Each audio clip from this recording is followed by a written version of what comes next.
Hello, I'm Damien Humphreys, I'm Luke Hindmarsh. and we are. In Deep Crit. And in this episode, we're still in Deep Crit, looking at the subclasses available for the Bard class in Dungeons and Dragons 5th edition.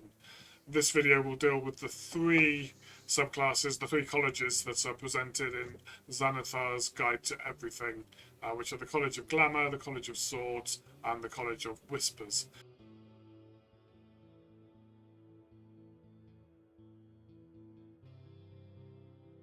So we'll get straight on with the College of Glamour features. The first one of these that you're going to get when you join the College of Glamour at 3rd level is Mantle of Inspiration. And this allows you to weave a song with fey magic and gives your allies extra vigour and speed. So as a bonus action, you can expend one use of your bardic inspiration and give yourself this wondrous appearance. And when you do that, you can choose a number of creatures that you can see within 60 feet of you, up to your charisma modifier with a minimum of 1. Each of those creatures will then gain 5 temporary hit points, and when it gains those hit points, it can immediately use its reaction to move up to its speed without provoking opportunity attacks. The number of temporary hit points increases, so it goes up to 8 at 5th level, 11 at 10th level, and 14 at 15th level. Also at 3rd level, you gain the ability to make an enthralling performance. And if you perform for at least a minute, you can inspire wonder in your audience, in effect allowing you to charm a number of humanoids within 60 feet of you who've watched and listened to all of your performance to a number equal to your charisma modifier with a minimum number of 1. They get to make a wisdom saving throw against your spell save DC. Although it's important to note that if they fail, they don't know that you've tried to charm them. Presumably, if they succeed on their saving throw, they don't have a hint that you've tried to charm them. Presumably, if they fail on it, they also don't have that idea. But they do go on to idolize you, speak glowingly about you to others, and it's not going to persuade them to fight and break into a riot or something like that on your behalf unless they were already inclined to do so. But it does last for an hour and ends if it takes damage, you attack it, or witnesses you attacking or damaging any of its allies. You get to use this pretty much recharging on a short rest, or of course long rest. But at 6th level, the ability that you will get is called Mantle of Majesty. And this is the ability to cloak yourself in fey magic and to make others want to serve you. So as a bonus action, you can cast Command without expending a spell slot, and you take on this appearance of unearthly beauty for 1 minute, or until your concentration ends, the same as if concentrating on a spell. And whilst this is an effect, you can cast Command as a bonus action on each of your turns without expending that spell slot. Any creature charmed by you automatically fails its saving throw against the command that you cast with this feature, and once you use it, you can't use it again until you finish a long rest. And then the capstone ability at 14th level is Unbreakable Majesty. So it doesn't seem to have a direct mechanical effect, but your appearance permanently gains an otherworldly aspect that makes you look more lovely and fierce. But as a bonus action, you can assume a magical, majestic presence for a minute or until you're incapacitated. And whenever a creature tries to attack you, they've got to make a charisma saving throw against your spell save DC, bearing in mind that charisma saving throws are not that common to be particularly high, so that's quite useful. On a failed save, it can't attack you on this turn and must choose a new target for its attack, or the attack is wasted. On a successful save, it can attack you, but it has disadvantage on any saving throw it makes against your spells on the next turn. And once you've used it, you get to reuse it again after a short or long rest. So, College of Glamour. What do you make of these? So there's some nice little abilities in here. It's very much so yeah. It's difficult to speak too glowingly of it because I don't think it does much to improve on being a what a bard gives you, and there's certain other colleges that I think improve that much more. I can see some of these being useful in the role-playing aspect of the game. Quite specifically useful, though. I don't think any of these abilities are broad enough to be amazing, to be useful all the time. The Mantle of Majesty, okay. Command is a bonus action with no spell slot. Command isn't that good. It depends on your DM. It does, doesn't it? And depends on what words you choose, or what word you choose. But it only ever lasts a turn.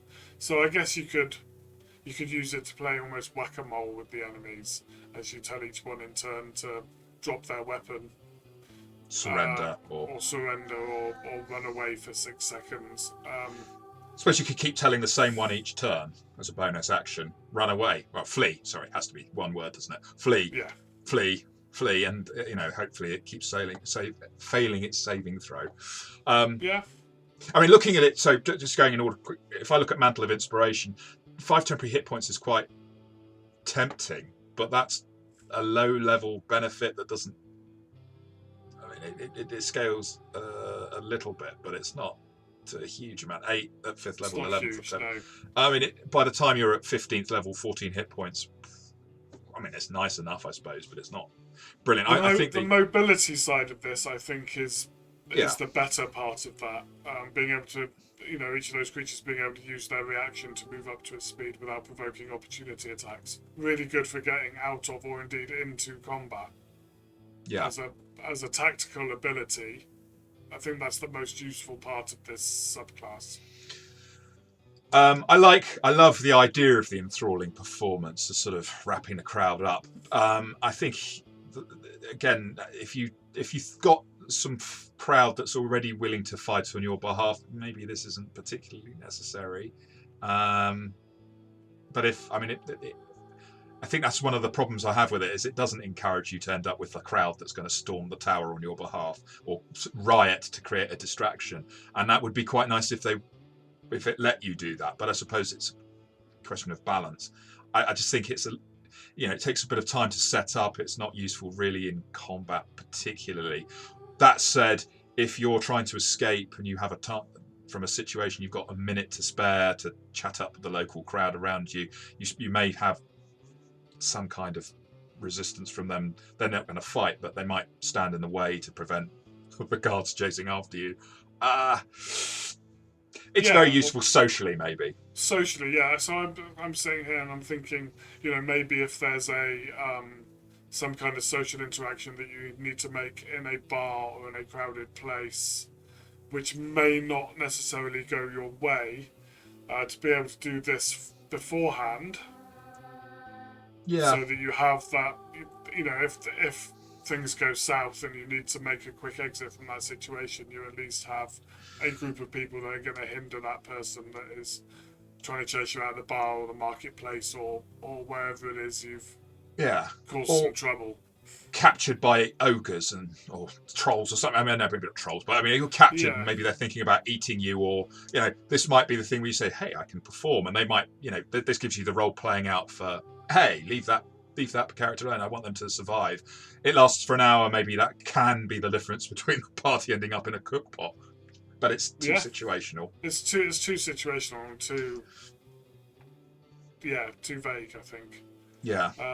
Mantle of Majesty. Yeah, I've said what I need to say on that. I don't think. I like command for flavour.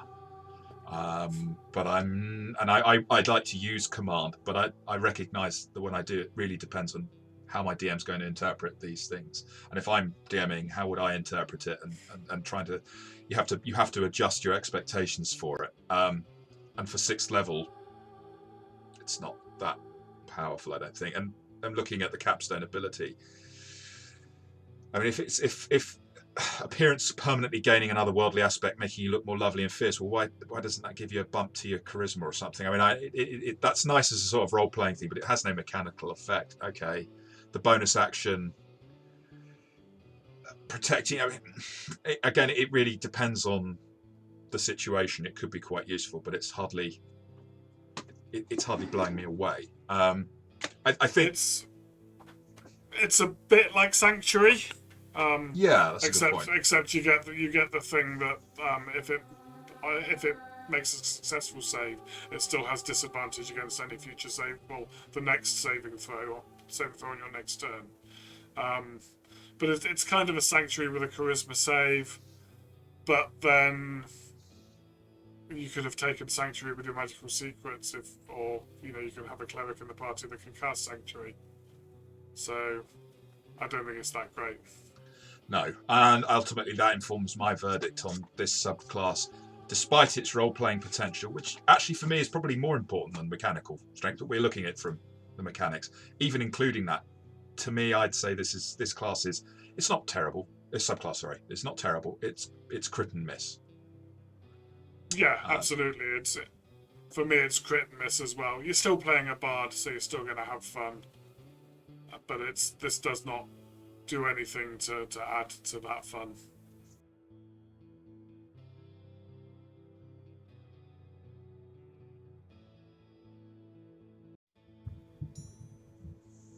Removing the sword from my throat so I can speak to you, I welcome you to the College of Swords. These are, whether or not they're sword-swallowing bards, or whether indeed they're just very flashy with a blade, a bit like the Butcher, maybe from the Gangs of New York film, someone who can really flash the edge of their wit as well as the edge of their knife. This is a subclass that plays up very much along the combat lines of the bard, and takes us into melee. However, maybe it has a little bit more depth than that. Let's see. First of all, on joining the College of Swords at 3rd level, you gain proficiency with the median armor and the scimitar. If you're proficient with simple or martial melee weapons, you can use it as a spellcasting focus for your bard spells. And then also at 3rd level, you can adopt a style of fighting, so a fighting style, and you get a choice of 2 options: either dueling, when you are wielding a melee weapon in one hand and no other weapons, you gain a +2 to damage rolls with that weapon, or 2-weapon fighting, so when you engage in 2-weapon fighting, you can add your ability modifier to the damage of the second attack. And again at 3rd level, so as you get into this subclass, you get Blade Flourish, which are a series of impressive displays of martial prowess and speed. Whenever you take the attack action on your turn, your walking speed increases by 10 feet until the end of the turn, and if a weapon attack that you make as part of this action hits a creature, you can use one of the following Blade Flourishes, and you get to use one of these options per turn. The first is Defensive Flourish.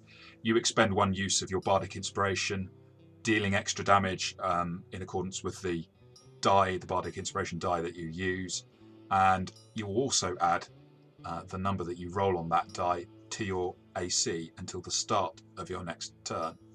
Next would be Slashing Flourish. Again, Bardic Inspiration die does extra damage, not only to the target you hit, but also to any other creature of your choice that you can see within 5 feet of you.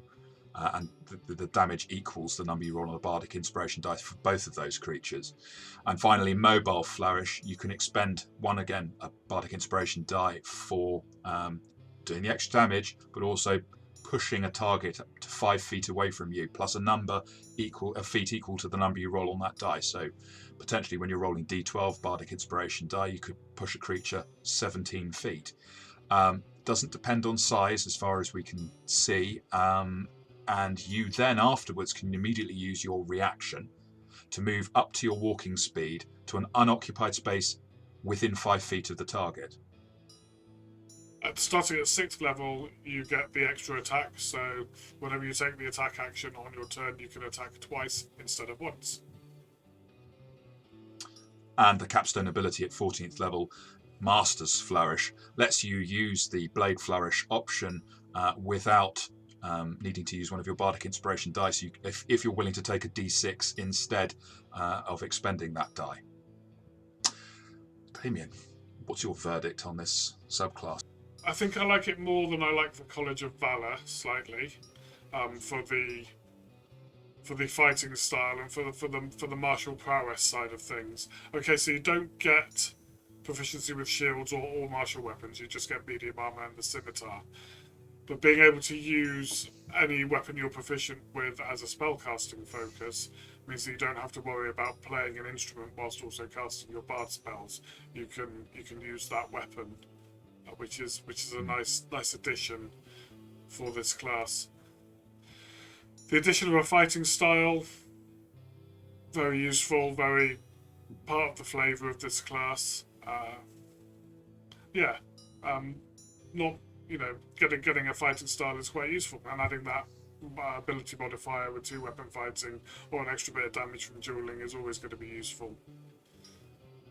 I think with the 2 weapon fighting, that takes off. So that would, if you are fighting with 2 weapons with Bard, you're using your bonus action for that. But that does, so you may have issues with your normal bardic use of inspiration. But that then plays into not with Blade Flourish. That plays into the Blade Flourish, exactly. So you may not have that bonus action to use to give somebody else bardic inspiration, but with these Blade Flourishes, they don't take a bonus action. You just expend one of your dice to have this extra effect, and all of these extra effects are pretty useful, I think. Extra damage, always nice. We've spoken about this plenty of times. It's always nice to do as much damage as possible. And when you get into a combat situation. So defensive flourish, extra damage, plus a boost to your armor class. Absolutely really useful. Slashing flourish, when dealing with minions, can be very useful as you can get through those a bit quicker. And I actually think mobile flourish is a really nice ability. There's not many abilities that give you the chance to move an opponent. And a lot of those abilities are then tied into a strength saving throw, or if the target is large or smaller, large or medium or small. This has no size cap on it, so in theory you could push that ancient red dragon a number of feet away from you, which could be very useful if you're pushing them into an area of effect. Maybe not with a dragon knocking them off a ledge or something. Probably not going to help with a dragon. But with certain other enemies, pushing them back into an environmental factor, or pushing them, into spell into another ally who's behind them, ready to take a hit. Yeah. I think it's interesting. I mean, it's obviously the reason why they've got the limit of the movement to your walking speed is because, if you're rolling a d12 and you get a 12 and it's 17 feet and you can move to a space within 5 feet of the target, that means you've pushed them back 17 feet. An ancient red dragon you might try and get to the other side of. Does that then take you further than your walking speed probably does? Extra attack, I mean, there's not much to say about that. Give me more attacks. And unlike the other Bard classes, so unlike College of Valor, I think this extra attack is, so it's not costing you your other abilities so much, because a lot of them with Blade Flourishes applying, they're playing into attacking. Seems to me. Master's Flourish, I actually think it's my favourite capstone ability. I think it's the favourite one that we've looked at the classes so far. I think there is a class that beats it, but we'll come on to that in our next video. So stay tuned for that. No spoilers. You could probably guess. This is good. So if I've run out of bardic inspiration, at least I've still got a d6. At least I could still do those flourishes. They may not be as effective as with my bardic inspiration die, but better than not being able to do them at all once I've run out. I mean, some of them, so mobile flourish, for example, if you move a creature back 6 feet, you don't have to worry about attack of opportunity. So, opportunity attacks. I mean, to some extent, maybe you're saving your big dice for other situations, but this is letting you use it all the time, even against lower level creatures that you might not normally want to waste those dice. So,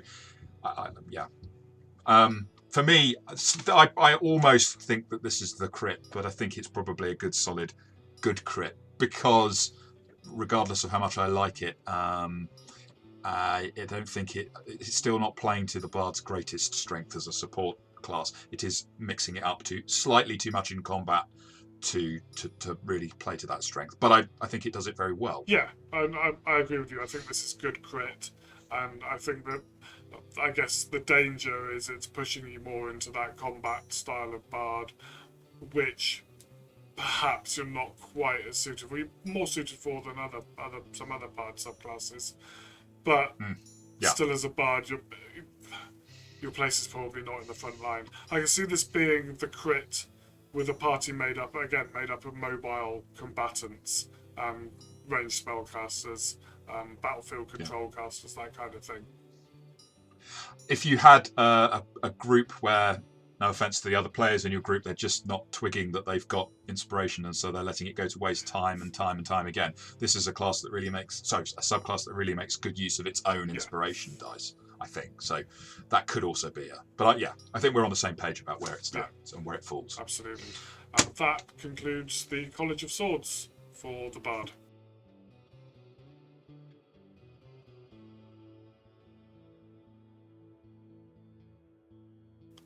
Wandering round in the dark, whispering in a low voice to their enemies, gathering information, being very much the wolf in sheep's clothing amongst society, is the College of Whispers.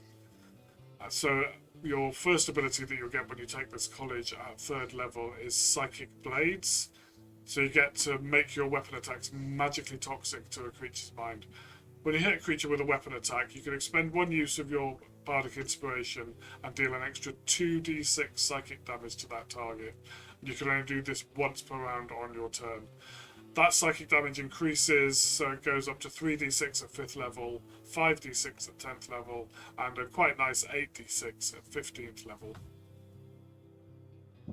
Also at 3rd level, you gain Words of Terror, where innocent-seeming words have an insidious magic that can inspire terror. You have to speak to a humanoid alone for at least 1 minute, seeding paranoia in its mind. At the end of the conversation, they get to make a wisdom saving throw against your spell save DC, and if they fail, they will be frightened of you or another creature of your choice. And that fear will last for an hour unless it's attacked or damaged, or until it witnesses its allies being attacked or damaged. It doesn't say by whom, so whether or not it's being attacked or damaged by you or by someone else. If the target succeeds on its saving throw, it doesn't have a hint that you tried to frighten it, and this recharges on a short or long rest. And then at 6th level, you get the Mantle of Whispers ability. So the ability to adopt somebody's persona. So when a humanoid dies within 30 feet of you, you can use your reaction to magically capture its shadow, which you keep that shadow until you use it or you finish a long rest. So you can't keep it indefinitely.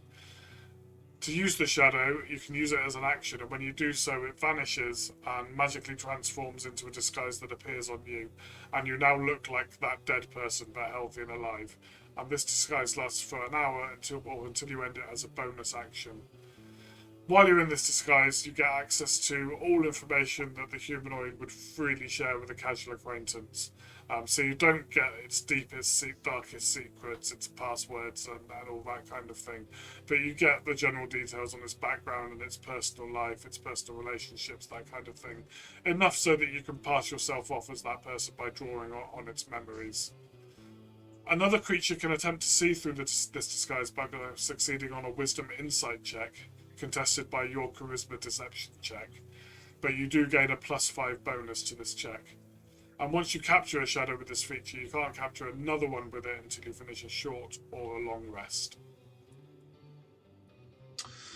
Finally, we come to the capstone ability at 14th level of Shadow Law. And this is allowing you to whisper a phrase to a creature of your choice within 30 feet. Only they can hear.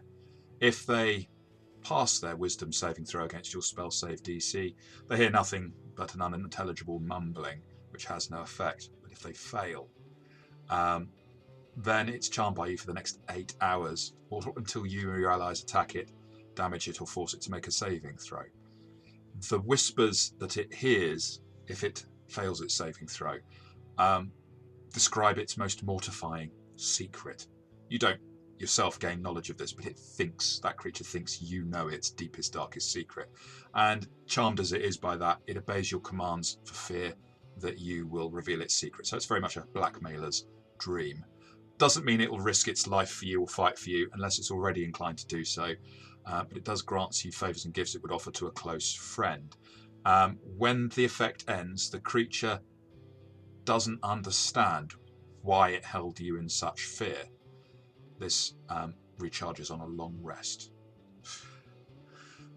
Well, as subclasses go for bards. Yeah. Um, So, I mean, this has some really useful abilities in certain situations. Perhaps more so than some other subclasses. I mean, straight off the bat, you get the Psychic Blades at 3rd level, so it does cost a resource, so it's not quite as powerful as, say, the Sneak Attack. Possibly on a par with a Smite, somewhere around there.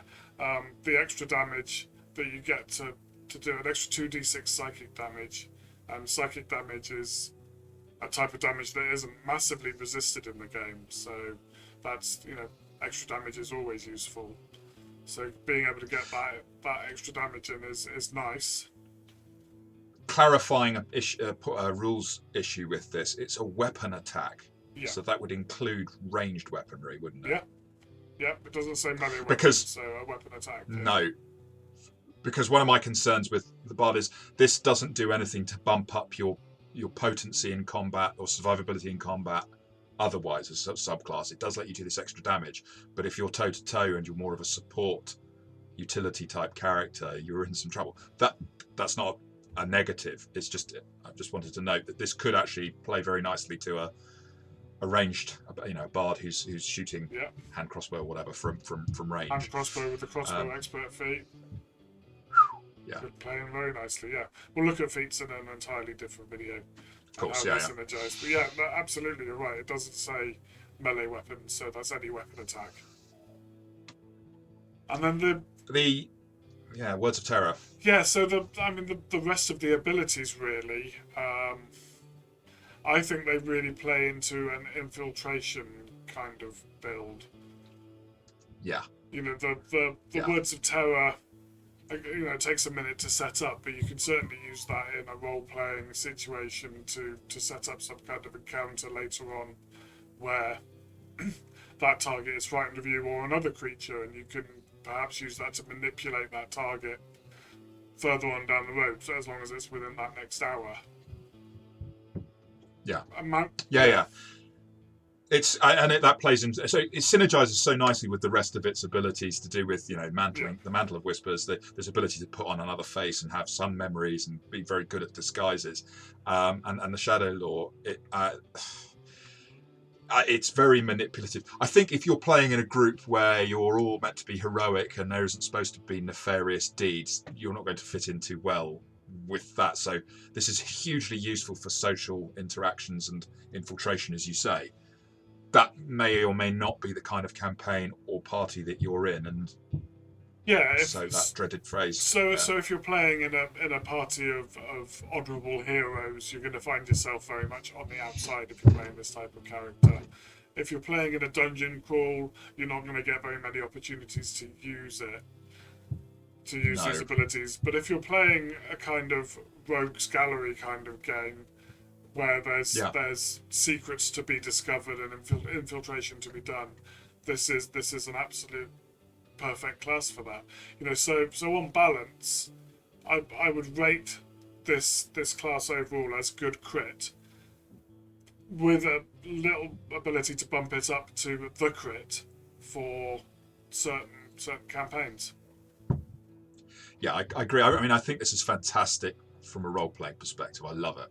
If we were just rating these, as role-playing rather than mechanical, I would say this is the crit, and it's one of the bard. But then again, that's difficult. You're with playing a bard; it's always the crit for role-playing. Pretty much, yeah. As they go, this subclass is fantastic, and it only adds to that. It gives another edge to it. Mechanically, it's heavily dependent on whether you're playing the kind of campaign where your DM's going to give you the chance to use these abilities. Because if you're playing a sandbox type game, this is a good choice. If you're playing a dungeon crawl, this is a bad choice. It's not a terrible choice because of Psychic Blades, but when the three other abilities really do require that setup. Okay, I could see Mantle of Whispers within a dungeon crawl perhaps being quite useful, actually. you slay one of the scouts, and then you can wander through the dungeon Yeah. for an hour, appearing as one of the enemy. That could be really, really useful. The other two, Yeah. it is possible. It is possible. They're just not. So I agree with you. It's a good crit. I think it's a good crit regardless of what kind of campaign you're playing in. In a campaign that allows you to do the sort of cunning heists and the social manipulation, then I would say it is the crit. So yeah, I think we're on the same page. Yeah, I think so. But are you on the same page with us on that? What do you think? Are we totally misunderstanding some of these subclasses and how cool they are, or thinking that they're really cool when they're not? If you've enjoyed this video, you already kind of know what to do, what we'd ask of you. We're not going to ask again. But what we really, really want to hear from you is your comment. Agreeing, disagreeing. That conversation is what we're all about. So please do leave a comment. Have you played a College of Whispers Bard in a dungeon crawl and used all these abilities to great effect? Are we wrong? Have you played College of Glamour and absolutely had the most amazing time with it? Let us know. Absolutely. Until next time. Until next time.